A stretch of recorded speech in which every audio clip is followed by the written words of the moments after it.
여러분 반갑습니다. 오늘 이 시간에는 좋은 리더십이 교회를 성장시킨다, 이런 강의의 제목입니다. 인간의 세계에서 무리를 형성하면 그곳에는 항상 지도자가 존재합니다. 리더가 그것이 필요한 거죠.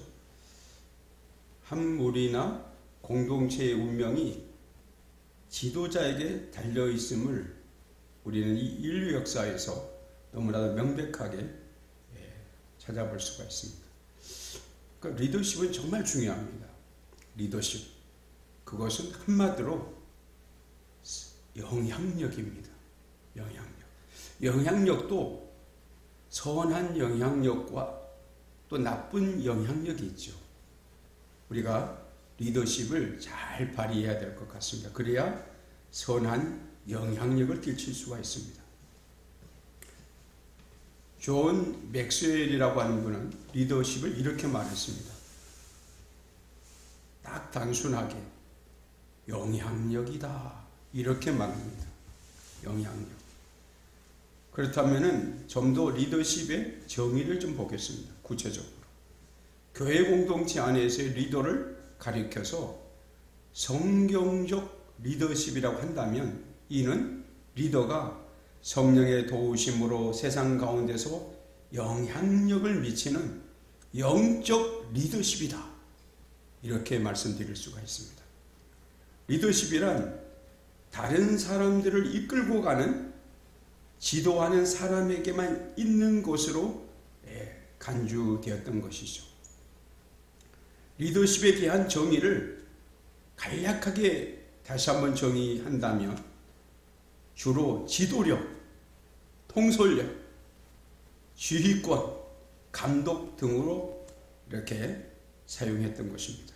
리더는 개인으로 형성된 그룹의 목표를 정하고 명백하게 해주고 그룹의 에너지를 동원해서 함께 그 목표를 달성할 수 있게 하는 사람인 거죠.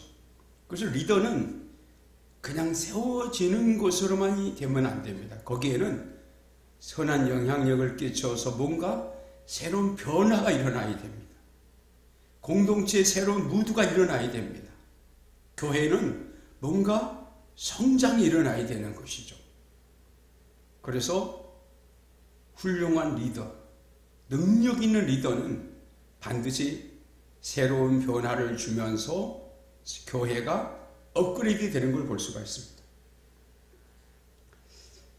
지도자는 목표를 함께 달성할 수 있도록 이끄는 사람이고, 지도력은 그것을 성취하기 위해서 따르는 사람에 미치는 영향력인 것이죠. 피터 와그너 박사님은 교회 성장할 수 있다, 이런 제목에서 목회자의 리더십을 가장 높이 평가하고 있습니다. 건강하며 성장하는 교회의 결정적인 표지들 중에 첫 번째 가는 것은 뭐냐면은 적극적인 사고를 가진 목회자라는 것입니다.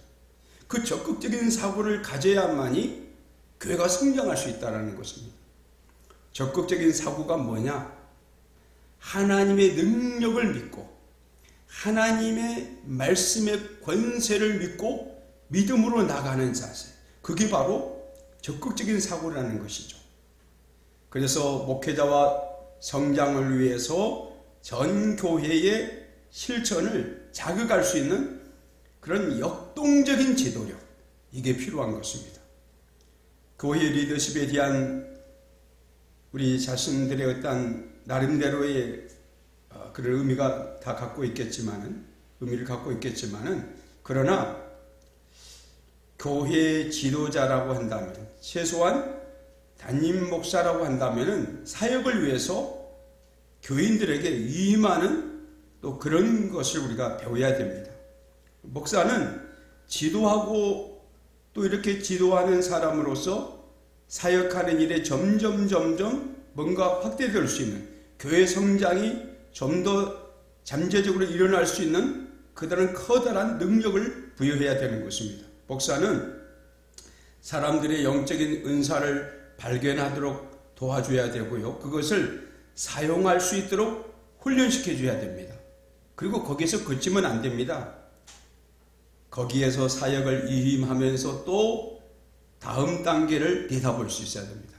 비전을 줄 수 있어야 됩니다. 그래서 존 맥스웰이라고 하는 분은 만사는 리더십에 달려있다 이렇게 말하는 것이죠. 리더십에 대한 정의가 학자들 간에 여러 견해가 있습니다. 리더십은 다른 사람들을 움직여서 리더와 추종자들이 함께 공유하고 있는 하나의 목표를 향해 앞으로 나갈 수 있도록 하는 것이다. 이렇게 말하는 분이 있는데 그분이 바로 게리 윌스라고 하는 분입니다. 그래서 목표가 분명히 정해져야 됩니다. 목표가 없으면은 거기에는 영향력도 없고 거기에는 뭔가 나가는 진취적인 것도 없습니다. 그래서 우선 리더는 목표를 정해야 됩니다. 올해 교회 얼마나 성장시킬까?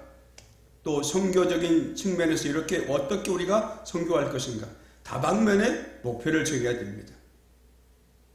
또한 이 맥클린이라고 하는 분이 있는데 이분은 리더십에 대한 정의를 이렇게 말했습니다. 초자연적인 능력을 통하여 목적을 성취하기 위해서 일단의 사람들에게 영향력을 주고 그 다음에 그들을 개발하는 과정에 참여하게 하는 것이다. 이렇게 말했습니다.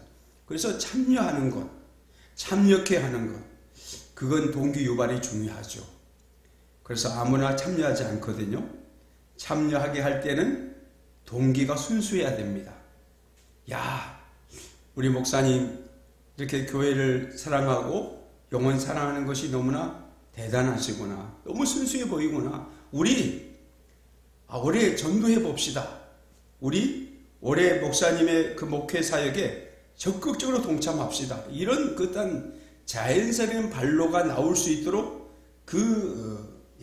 동기 유발을 잘 해줄 수 있다라는 해줘야 된다고 하는 것이죠.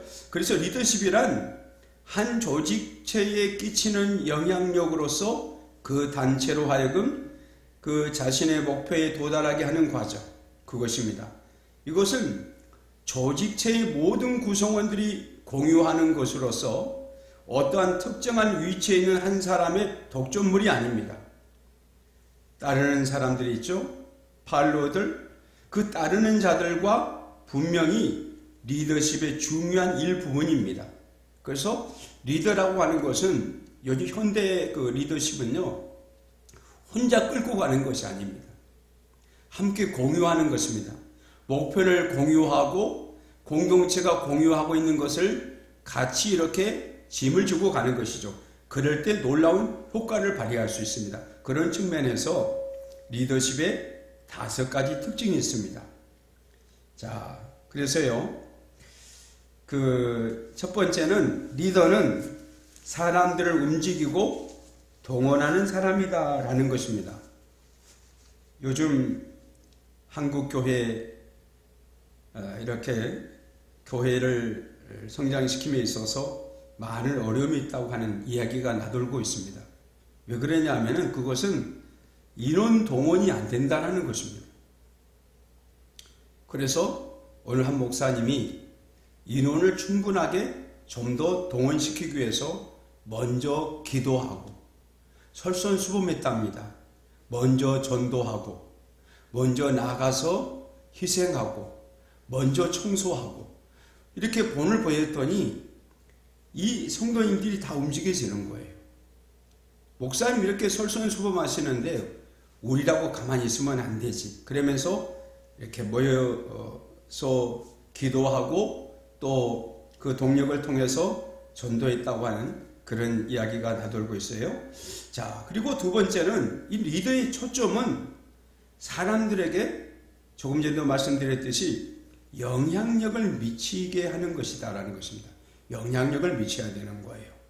그리고 세 번째는 리더는 목표 지향적인 사람이어야 된다라는 것입니다. 리더는, 그리고 이 네 번째 리더는 그를 따르는, 그 믿고 따르는 사람들과 동일한 방향의식을 가지고 있는 사람이다라는 것입니다. 그래서 리더도 이제 가지고 있는 목표 의식이 같아야 되고 따르는 사람들도 그 동일한 목표 방향으로 나가야 되는 것이죠. 따로따로가 되면 안 되는 것입니다. 다섯 번째는 리더는 기꺼이 그를 따르기를 원하는 사람들을 가진 사람입니다. 그래서 훌륭한 리더는 정말 다 자기를 따르도록 이렇게 마음의 동기유발을 주고 그들 마음속에 하나님의 영이 함께해서 그들이 마음속에 성령의 충만함을 통해서 우리가 리더를 따라야 되겠다 이런 마음의 새로운 발로를 갖게 하는 것이죠. 그래서 기독교 리더로서의 독특한 자질이 있습니다. 기독교 지도자의 독특한 자질. 첫째는 하나님의 부르심을 받은 사람입니다. 그래서 이 콜링이 필요한데요. 하나님의 부르심을 받은 사람이라고 하는 것은 꼭 우리가 신학교에서 주의 종으로서만이 아니라 하나님의 사명, 하나님의 나라를 위해서 전도에 대한 사명, 그 부르심을 받은 사람이 중요하다는 것이죠. 그리고 그리스도의 성품을 닮은 사람이다. 이제 나중에 성품에 대한 얘기가 매우 중요하게 다루어지겠습니다만은 이 성품 매우 중요합니다. 주님의 성품, 사랑과 온유와 겸손과 그 모든 주님의 성품을 가지고 그 지도력을 발휘해야 되는 것입니다. 그리고 그 독특한 자질은 뭐냐면은 하나님의 종으로서 그 목적과 사명을 이룰 수 있는 방향으로 사람들을 인도해 낼 수 있는 기능과 그리고 임무 수행 능력을 소유한 사람이어야 한다라는 것입니다. 그래서 그 기능을 가져야 되고 그 다음에 능력도 소유해야 되는 것입니다. 그리고 초자연적인 성령의 능력을 의지하는 사람, 그런 사람이 기독교 지도자의 독특한 자질을 가졌다라고 볼 수가 있습니다.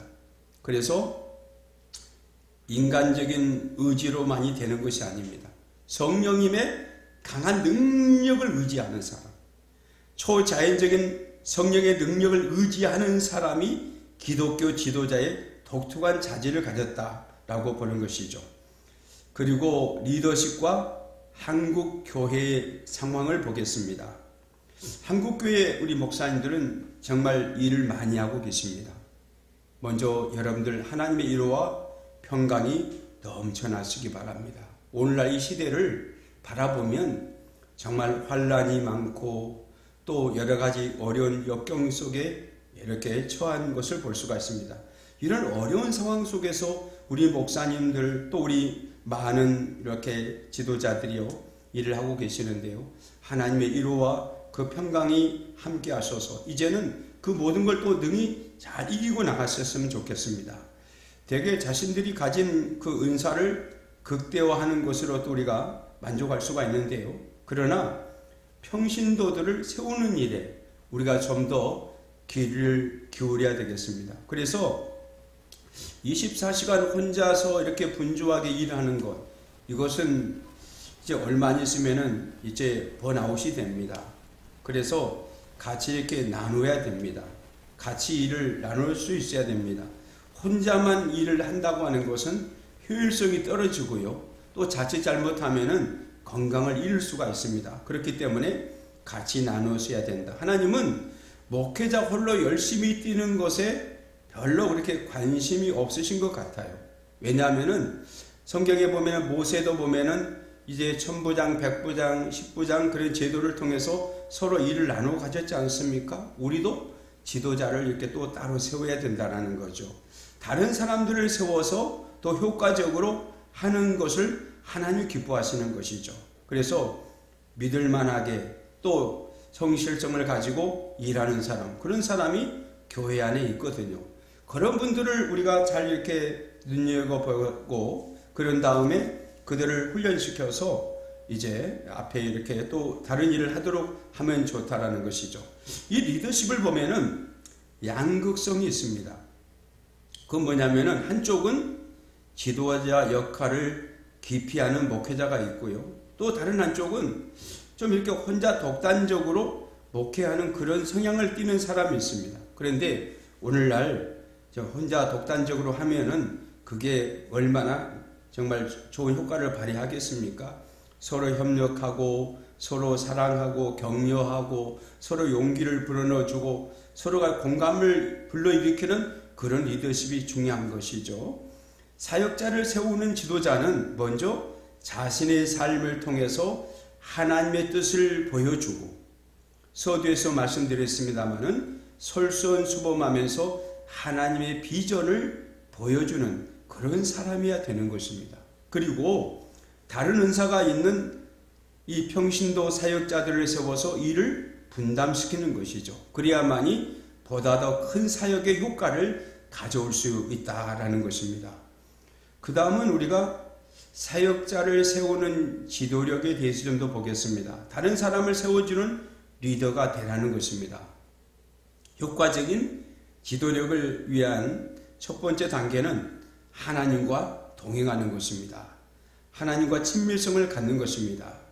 사역자를 세우는 이런 지도자는 그리스도와 더불어 생동감이 있고, 그런 다음에 이제 성장을 더 불러일으키고 역동적이면서도 상호작용하는 그런 관계를 형성할 수가 있습니다. 영적인 이런 생동감이 없는 리더십은 정말 아무런 의미가 없거든요. 그래서 감동과 생명력을 줄 수 있는 그런 리더십이 필요하다는 것입니다. 그러기 위해서는 하나님의 영에 희감해야 됩니다. 성령 충만해야 됩니다. 하나님의 능력을 정말 공급받아야 되는 것입니다. 그래서 진정한 리더는 능력 있는 은사와 거룩한 인격과 하나님과의 깊은 영적 체험이 조화를 이루는 사람이어야만이 영적인 권위가 있는 거예요. 그래야만이 리더십이 제대로 먹히게 되는 것입니다. 이 콜롬비아 신학교에 스티븐 오포드라고 하는 교수님이 있습니다.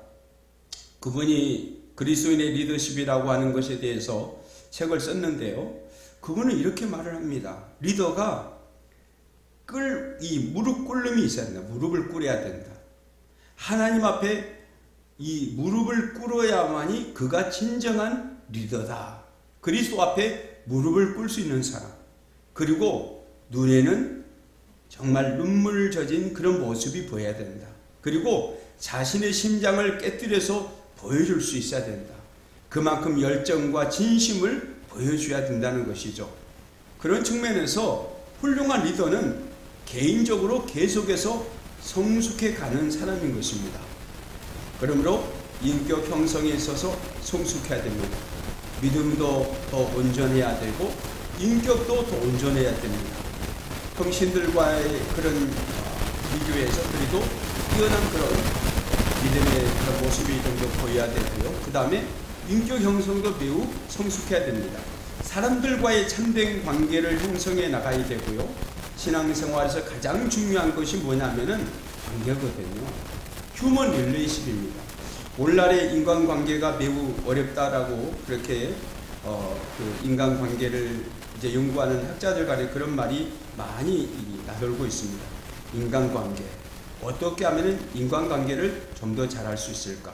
이 부분은 나중에 좀 더 많이 다루겠습니다만은 우리가 그 미국의 링컨 대통령, 제16대 링컨 대통령의 그런 일화를 보면은 잠깐 우리가 뭔가를 깨우침을 가질 수가 있어요.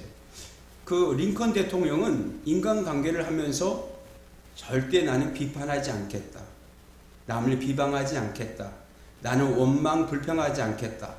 그런 것으로 인간관계를 이루었다고 합니다. 그래서 그분이 그런 좋은 인간관계를 통해서 많은 사람들을 자기 사람으로 만들었다라는 것이죠.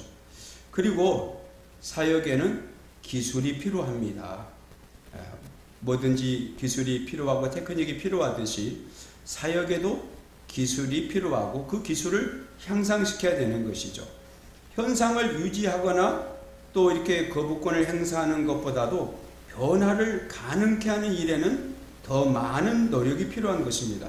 전략적인 그런 계획을 시행할 때는 끊임없는 보충적인 자원이 필요한 거예요. 이를테면은 교회 그 중요한 지도자 한 사람이나 두 사람이 다수에 의해서 이루어진 비전과 또 목적에 대해서 비관적인 그런 비판적인 의견을 지니고 있을지라도 전체 이 회의 과정을 둔화시키거나 또한 정지시키지 않도록 하는 보충적인 지원을 계속하는 것이 필요합니다. 그래서 이를테면 이런 거죠.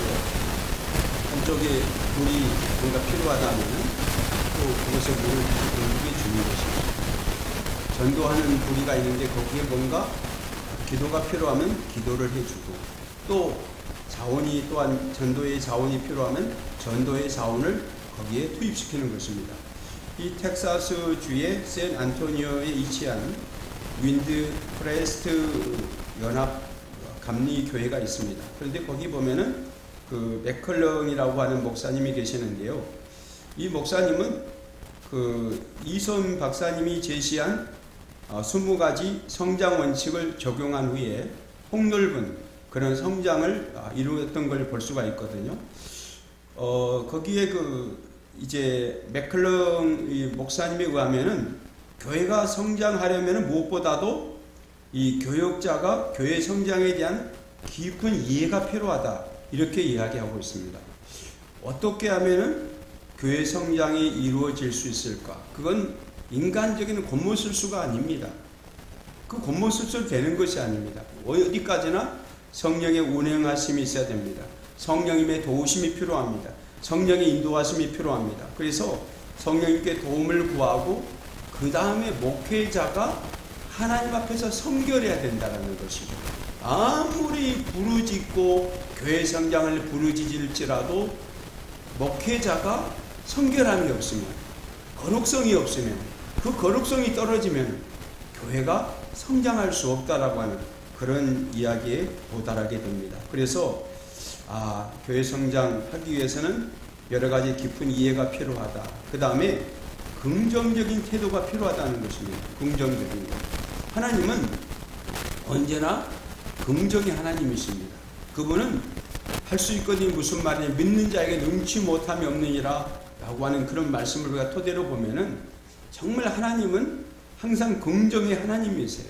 그리고 이제 이 정탐꾼들 중에서도 그 보고가 다 긍정적인 태도였던 걸 볼 수가 있거든요. 긍정적인 태도로 최상의 노력을 다하는 그런 모습이 필요하다.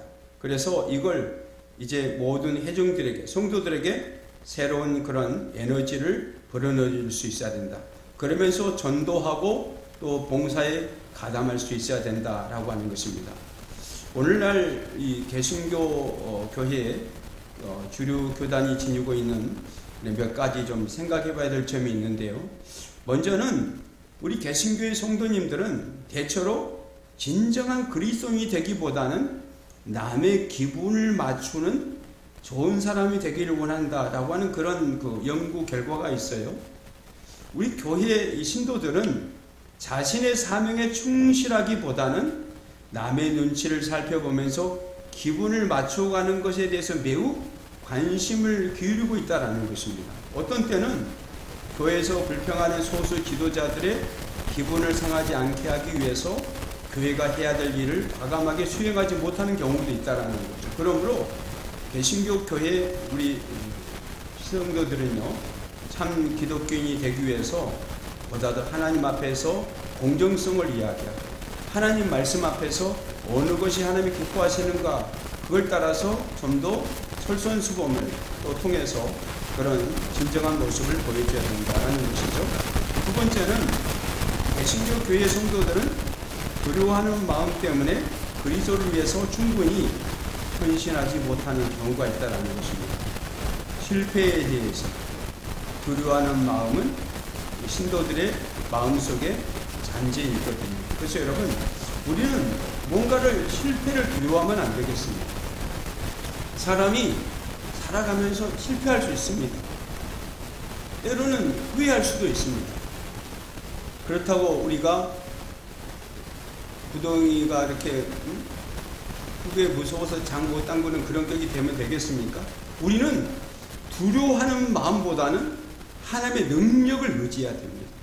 하나님의 능력을 믿고 끝까지 전진하는 자세를 가져야 됩니다.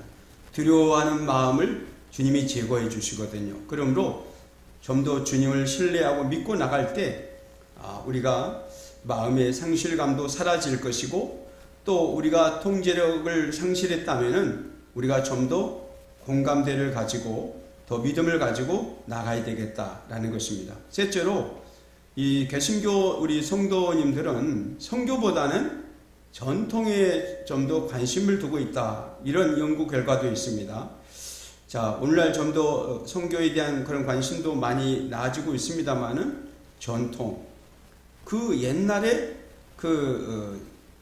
뭔가 대대로 내려오는 그런 전통에만 관심을 둔다면은 그것은 또 전진하는데 우리가 좀 발목을 잡을 수가 있습니다.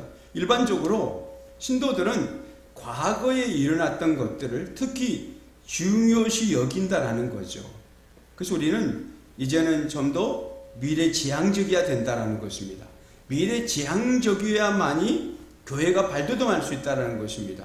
옛날에 이랬는데, 과거에 이렇게 나왔는데 그렇게 하자라고 하는 쪽으로만 나가면 발전 없습니다. 미래에 일어날 수 있는 어떤 기대감, 그 비전을 가지고요, 우리가 열심히 나가는 것입니다. 그러므로 우리는 훌륭한 그런 전통을 이어가는 것도 중요하지만은 새로운 선교를 이렇게 모색하면서 교회가 발돋움하기 위해서 미래지향적이어야 되겠다라는 것을 말씀드리는 거죠.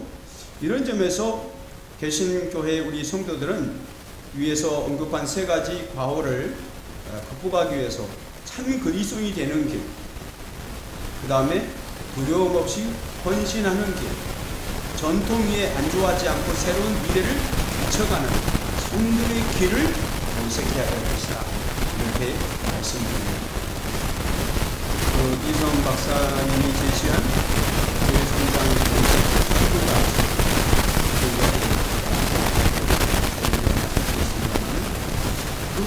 20가지 그 원칙은요, 단순한 어떤 학상 공론이 아닙니다.